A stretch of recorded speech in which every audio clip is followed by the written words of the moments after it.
Hey guys, I got a question from this follower about blow off, and so I thought that I would make this video showing you how to fix that problem.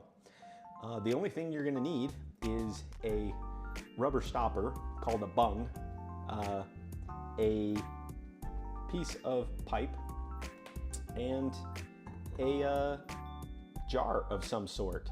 It doesn't have to be this big. I'm using one that's this big because I happen to have it on hand. Let me show you how to do it.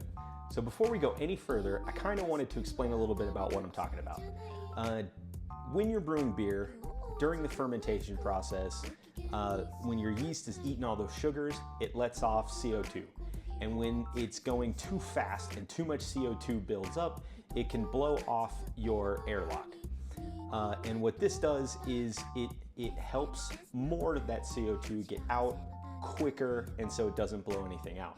I am brewing a beer and I did have this problem. Unfortunately, I forgot to take any pictures of what that looks like right when it happened. So I just pulled some from the internet and I'll put them, around here somewhere so you guys can see what that looks like.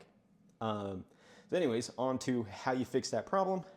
So you're just gonna take your bung, and yes, that's your bung hole for my fellow immature beer nerds. And you're just gonna fix your tube into your bung hole so that it won't come out. So you're gonna just put it in there, and once you get your hose in your bung hole, you wanna take your jar and fill it up with a little bit of water.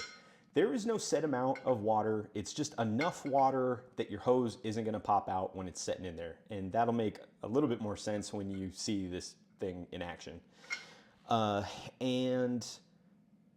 The water needs to be clean, but it doesn't have to be sanitizer. The air is pushing out of this thing, so nothing that's in here should actually make it into your brew. All of the pressure is pushing outward. It will always push outward, so you don't really have to worry too much about this getting into your brew. Your hose and your bung should definitely be sanitized because they are going to touch your brew. And you just stick it on like that, and then the hose goes in the water like so. There will be times when you have so much CO2 coming out of this thing that it will want to blow even this bung off.